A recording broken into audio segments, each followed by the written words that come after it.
deadly impact all across Indiana. We'll have the latest on how it's impacting Delaware County. And hear from Indiana's only athlete competing in the Olympic Games. That and more coming up. Temperatures topped out in the mid-30s across the state today. We're tracking rain chances and some warmer temperatures. I'll have that coming up. From Ball State Unified Media, this is NewsLink Indiana. And good evening. Welcome to NewsLink Indiana. I'm Tanner Holbrook. And I'm Esther Bauer. Thank you all for joining us tonight. This year's flu strain has claimed its first life right here in Delaware County. Esther, that's right. NewsLink Indiana's Samantha Erzman joins us live in the newsroom with more on this developing story. Samantha. A 3-year-old Muncie girl died today after visiting an emergency room for flu-related symptoms. According to RTV6, Olivia Villieu was taken to IU Health Ball Memorial Hospital Tuesday. Her condition seemed to be getting better, so she was sent home on Thursday. Villieu was found dead Monday morning. Delaware County Coroner Scott Hand's medical examination showed a secondary infection of pneumonia. Villieu's death is the second flu-related death in Indiana for children under the ages of 4 and the first flu-related child death in Muncie. According to her family, Villieu was going to turn 4 on March 20th. Of course, we will keep you updated as more information becomes available. In the newsroom, Samantha Erzman, NewsLink, Indiana. Samantha, thank you. The frigid temperatures during the winter months are some of the most difficult for homeless people. The Muncie Mission is working to raise money and awareness to help those in need. That's right. Now, NewsLink Indiana reporter Brittany Ehrman joins us to tell us more. The Muncie Mission held their 14th annual Walk a Mile in My Shoes fundraiser on Saturday. And nearly 3,000 people filled the streets of Walnut with one goal in mind: to build hope for a better tomorrow. Take a look. How many? 14. Okay. The Muncie community braving the cold temperatures for one day to put themselves in the shoes of another. Oh, it's awesome. It's invigorating. Hoping to raise awareness and money for the homeless by walking a mile into the 27-degree weather. Josiah Smith is a student at Burris and came to support the cause. He says the frigid temperatures impacted his decision, but in a positive way. People live out in this condition, so if I can feel what they're feeling even for a little bit, it's good. And even the little ones didn't mind it. Are you cold? Not only does the mission support the homeless, but also different programs that range from food to family and counseling services. Frank Baldwin is the executive director of the Muncie Mission, and he says each year he's overwhelmed with the support of those who want to help people in need. As I see the individuals walk through the door, it's honoring, it's humbling in a sense that they would come out on a cold Saturday morning and walk to support a fundraising benefit for the Muncie Mission. Hot drinks are to your left, cold drinks are to your right. Baldwin stressed since the mission doesn't get federal funding, the only hope is the community. And the large turnout of thousands proves one thing. It tells me that we live in a great community, a community of people who care. So as of today, the total donations came out to $56,000. Wow. But they're not done counting yet. Oh my goodness. They had so much money they'll actually have to wait until Wednesday. And their goal is to reach $100,000. So they're hoping to either reach that or surpass it. Well, hopefully they can That's reach incredible. it. Absolutely. Yeah. So if you're actually interested in donating to the cause, you can go ahead and go to munciemission.org. All right, Brittany, great story. Yeah. Well, we know those people must have been freezing Yeah, out there. I know. Well, although it's been kind of cold, it's been sunny out, and I was really about it today. It definitely was, but I'm wondering if that sun is going to stick around. Joe, what can you tell us? Hey, good evening, Esther. Cold start to the day today. We warmed up a little bit. Temperatures back off right now, though. We're at 27 degrees in Indianapolis, 23 in Lafayette. Still a bit warmer down to our south, 30 degrees at Bloomington. Here in Muncie, 23 degrees with winds at 6 miles per hour. 6 miles per hour is not really a strong wind, but it's enough to make it feel like 16 degrees out there. So another night to grab a heavy jacket if you're headed out the door. Coming up in the full forecast, we're going to look at rain chances this week. We'll touch on your Valentine's Day forecast, whether you love it or you won't. And we'll also talk about some spring-like temps. That's the trend over the next week. That's coming up in the full forecast. All right, Joe, looking forward to it. A retired Ball State professor accused of sexually assaulting a boy has struck a deal with the prosecutor. In 2015, Melvin Sharp was charged with child molestation and child solicitation. The then 15-year-old told the Delaware County Advocacy Center about the abuse. Friday, Sharp pled guilty to battery resulting in bodily injury as a Class D felony for carrying a maximum sentence of 3 years. 2018 is an election year for Indiana, and 3 state executive offices, including the Secretary of State position, are up for election. NewsLink Indiana's Jake Thomas has more on this election cycle. This year's election day for Indiana will be on Tuesday, November 6th, and one former Ball State employee hopes to see his name on the election ballot. George Wolf, who used to be the director of Ball State's Center for Peace and Conflict Studies, will now serve as the Green Party's candidate for Secretary of State in this year's elections for Indiana. And they just recruited me. They wanted me to run for this particular position. I've never been approached to run for a political office in the past, so this was my opportunity to sort of jump in the waters. Managing Director of the Bowen Center for Public Affairs and Associate Professor of Political Science at Ball State University, Charles Taylor says that Wolf's chances of finishing in the top 2 of this year's race are going to be tough. If the odds are stacked so hard against them, I mean, first of all, they've got to meet the hurdle of getting on the ballot. Then if they do get on the ballot, because of the sort of system we have, third-party candidates usually don't get that many votes if there are two, if there's a Democrat and a Republican in the race. It has been more than 100 years since a non-Democrat or Republican has won the Secretary of State office, and that was John H. Thompson in 1845, representing the Whig Party. Wolf believes that a third-party Secretary of State would help end the gerrymandering issue that Indiana has. Worse, and both parties are guilty of it, and I think only a Secretary of State, which is the chief election officer in the state, only a Secretary of State that is from outside those two political parties, two major political parties, can really get that done. Mm-hmm. Currently, Wolf's campaign is focusing on getting enough signatures to place him on the ballot when it comes time to vote in November. His campaign will need over 30,000 signatures to have his name on that ballot. In Muncie, Jake Thomas, NewsLink, Indiana.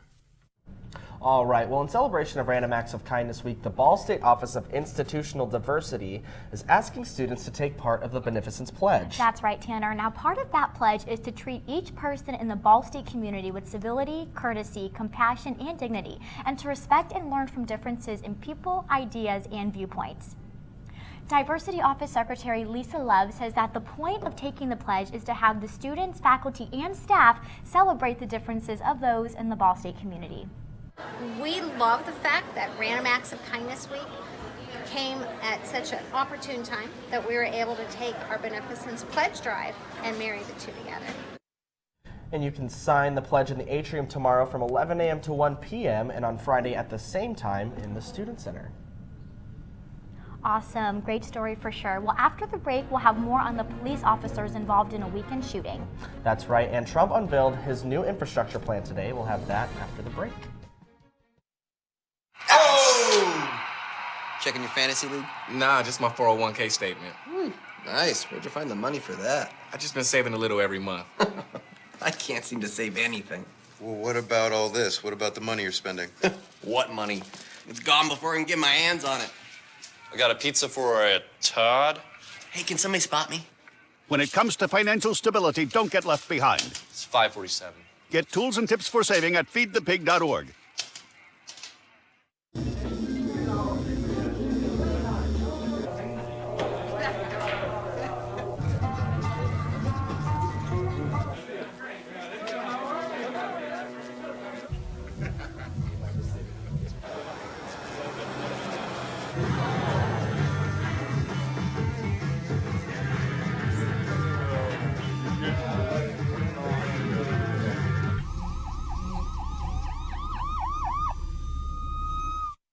So I've come up with the family emergency plan. Great.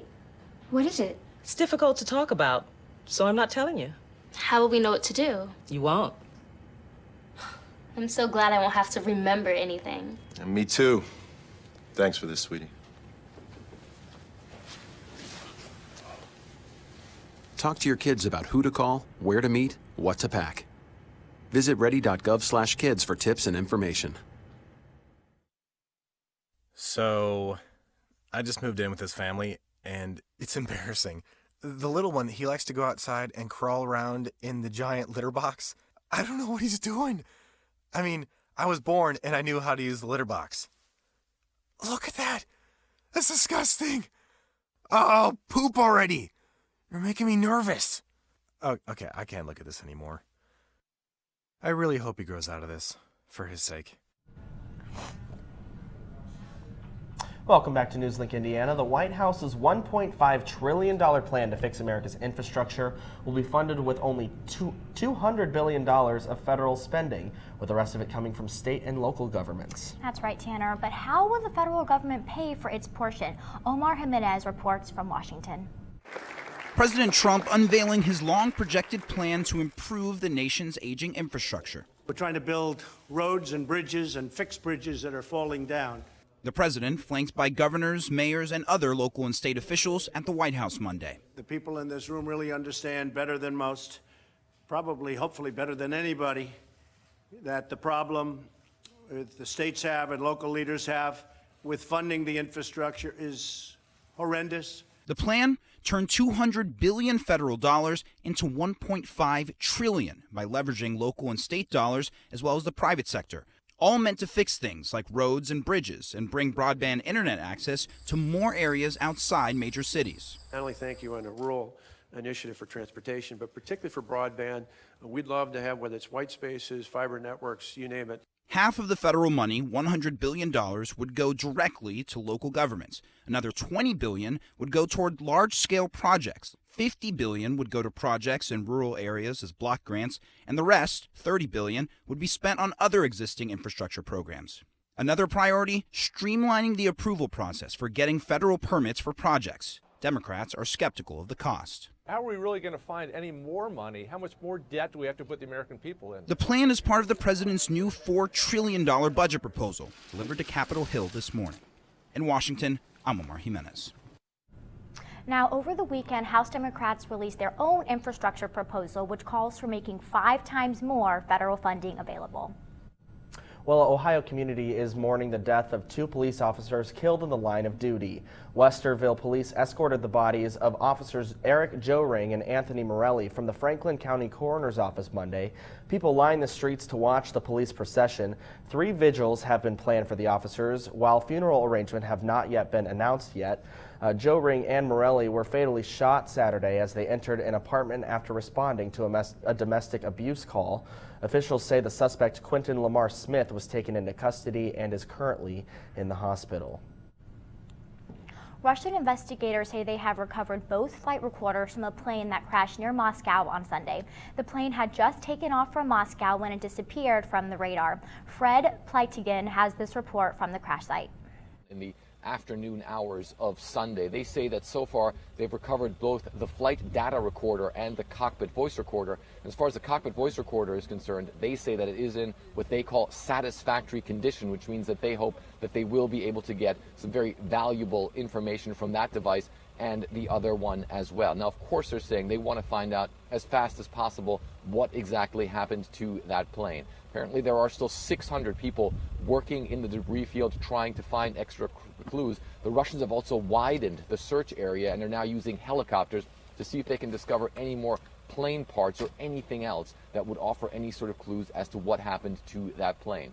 As far as the theories are concerned, the authorities are saying that they're still looking at possible mechanical failure, pilot error, and also have not ruled out the weather as a factor as well. There were, of course, some pretty heavy snowstorms during the time that this plane came down in the afternoon hours of Sunday. However, we also do have to say that there were also other planes that were taking off and landing at the same time. And one of the other things that the Russians have said is that, of course, despite the fact that these efforts here are ongoing, the most important thing for them right now is helping and comforting and supporting the families of the victims who were on that plane. For Pleikin at the Moscow region, Russia. And of course, there are many different ways you can express your feelings towards someone on Valentine's Day. That's right, Tanner. Yeah. Well, NewsLink Indiana's Brittany Carlin tells us about a local group that provides you with something a little less traditional. Valentine's Day is the day of love, and some like to celebrate by giving their loved one chocolates, flowers, or a giant stuffed animal. But this year, you could give them the gift of music. That is the sound of Playlist, a barbershop quartet located right here in Muncie. We'll basically show up and 4 guys will present her with a song and a rose and a lasting memory, and it's just the best day ever. This group has been delivering these Valentines for the past 20 years, but the group has been around for a lot longer. The group was started actually in 1946. And these men still continue the tradition because of their passion for the music. Creating that particular sound and being in the middle of that was just amazing. Melissa Wilson bought 2 singing Valentines for her family, and she is very excited about them. I'm really thrilled. Music is happiness, and I know this is going to bring so much joy and happiness, and in this day and age we need that, and music has always been that to me. This can be the perfect last-minute gift that will be remembered for a lifetime. In Muncie, Brittany Carlin, NewsLink, Indiana. And to buy a singing Valentine, you can call them at 317-821-7464. All right, Joe, so what do we have coming up in the weather? We'll see a gradual decline in temperatures over the next few hours. Another cold night in store, but there is relief in sight. We'll talk about when the spring-like temperatures are coming after the break. Can you help me with this? My new dad teaches me all kinds of stuff. Sure. He helps me with homework. That would be 3.6795. Thanks. Yep. He helps me with my decision making. I wouldn't use this one. Ever. And he's even teaching me how to drive. And that's why cars have bumpers. I'm learning so much. You don't have to be perfect to be a perfect parent. Thousands of kids in foster care will take you just as you are.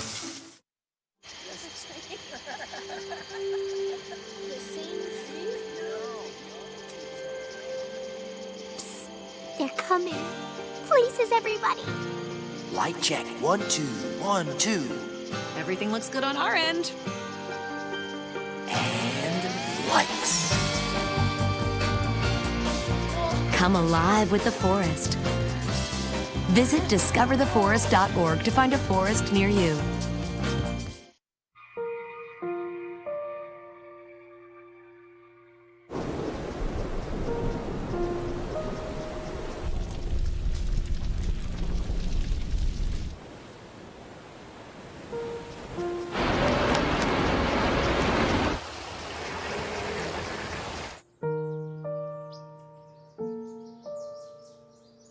Don't wait. Communicate.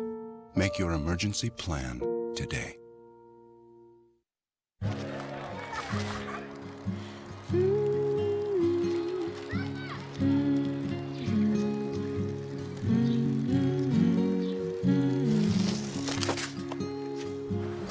Of all the things you've done with your bike, donating it to Goodwill may be the most incredible of all.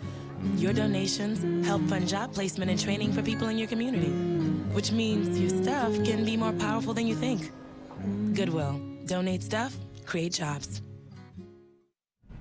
Welcome back to NewsLink Indiana. Joe, before the break, you teased some spring-like temperatures. Yes, there is some relief in sight from the wintry weather we've experienced lately, although we have one more cold night in store. We'll talk about that in just a minute. Right now, satellite and radar, not a lot going on across the region. You can see some thin stratus up to our northwest. This is just a very thin cloud, not a whole lot going on.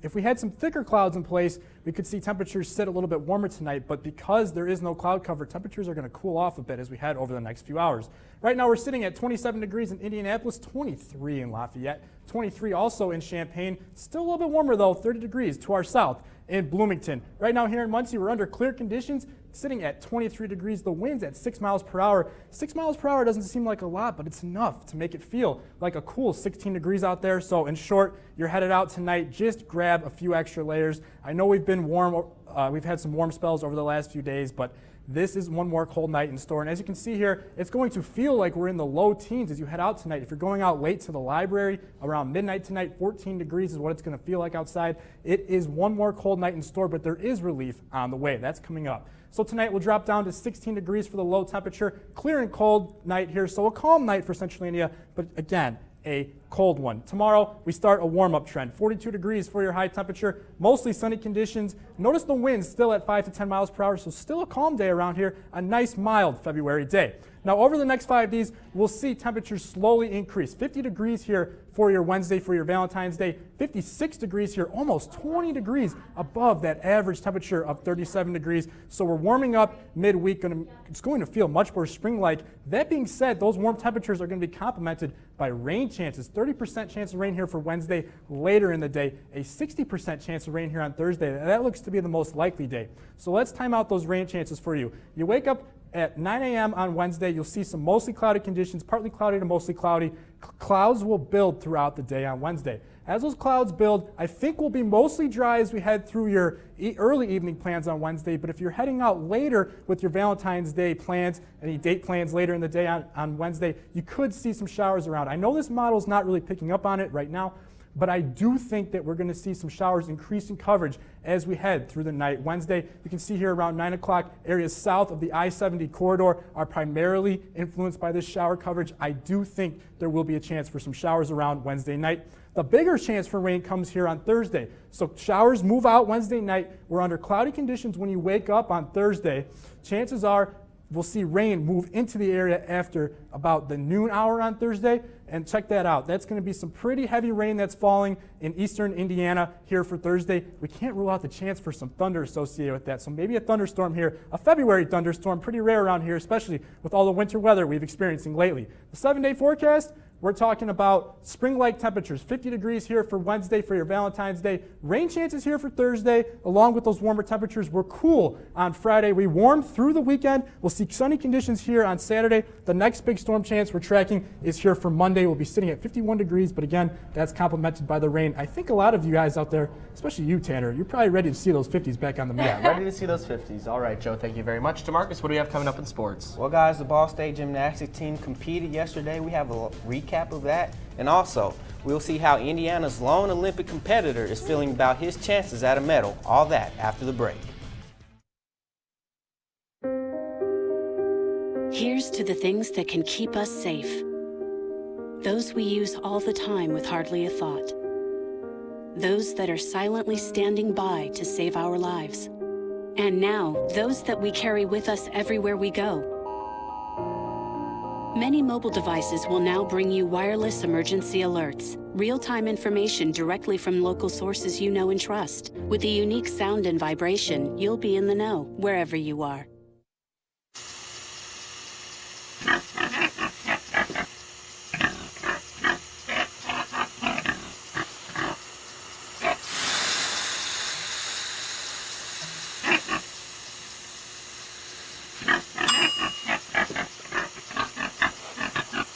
Cook foods to the right temperature using a food thermometer. 3,000 Americans will die from food poisoning this year. Keep your family safer. Check your steps at foodsafety.gov.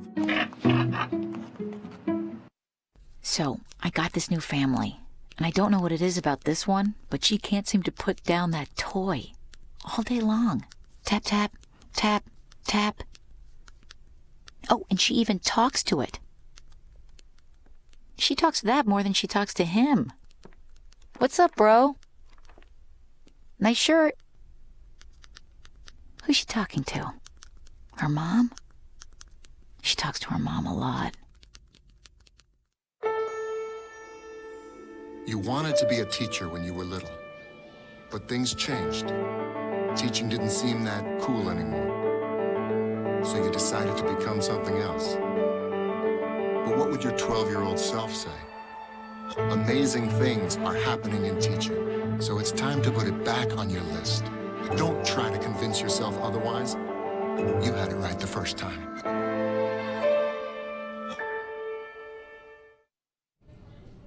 Welcome back to NewsLink Indiana. I'm DeMarcus Brookins with sports. The Ball State gymnastics team is off to a great start after picking up a win yesterday at home versus Bowling Green. With the win, the Cardinals now have won 5 of their last 6 events and sit second in the MAC standings. The team had great performances all around and was led by senior Jordan Penny's season-high 9.9 on bars. Penny says that the team's consistency has fueled their run. I think it's our consistency and like just the hard work we've been putting in, and we've been really confident out on the competition floor, and like so I think it's just that, just our confidence and consistency. The team will be back in action on Sunday as they face off against the Iowa Hawkeyes in Iowa City. It was an exciting weekend for Indianapolis Colts fans as the organization officially hired its new head coach on Sunday, Frank Reich. The former offensive coordinator for the Super Bowl champion Philadelphia Eagles will make the move to Indianapolis to help lead the Colts in their quest for a championship of their own. The announcement comes just after a week of controversy involving the signing and then fallout with New England Patriots offensive coordinator Josh McDaniels, who ultimately didn't accept the contract. A press conference with Reich is expected tomorrow. With the first weekend of the Olympic in the books, the United States has fared well. The United States finds themselves in 5th place in the medal count, including gold medals won by Red Gerard in men's slopestyle and Jamie Anderson in women's slopestyles. Indiana's own Nick Gepper is looking forward for his chance to represent Team USA on the mountains of South Korea. Okay.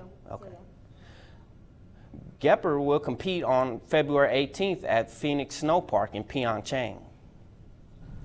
All right, DeMarcus, thank you very much. Well, and speaking of the Olympics, spectators might notice something missing when they watch the games back home. That's right. We'll have the details and trending after the break. Hey, did you know 2.4 million loving cats and dogs in shelters and rescues need our help to find a home? Let's go to theshelterpetproject.org and meet a few who are in a shelter near you. Harlow, oh, she's one great listener who loves to hear all your stories. My kind of cat. Cerulo is a sweet, goofy boy who's eager to please. Sounds just like another dog I know. So go to theshelterpetproject.org, search your local shelters and rescues, and go for a cuddle with your next best friend. Adopt. Sure, I look cute now, but when my owner lost his job, it was rough. I was living on the street, and one night, me and this Cocker Spaniel got into it so bad, I wound up looking like an ice cream cone. I cried a little bit, but thankfully I got rescued, so I'm running, I'm jumping, all back to my old self, and I'm ready to give unconditional love, even if you put a lampshade on my head.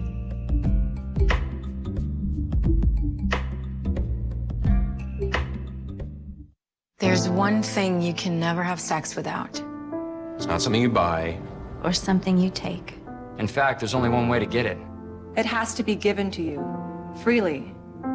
It's consent. Because sex without it isn't sex. It's rape. Consent. If you don't get it, you don't get it. It's on us to stop sexual assault. Learn how and take the pledge at itsonus.org.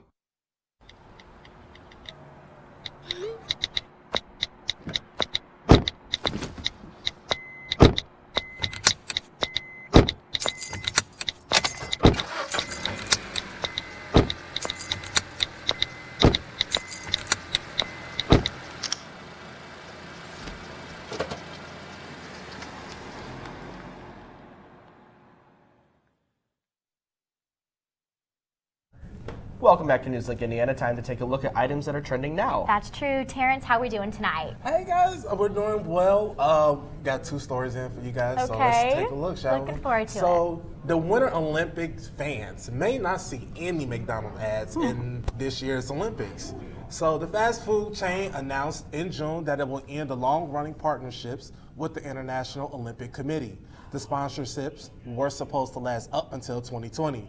The committee says that the decision to part ways was mutual as the split makes sense for both parties.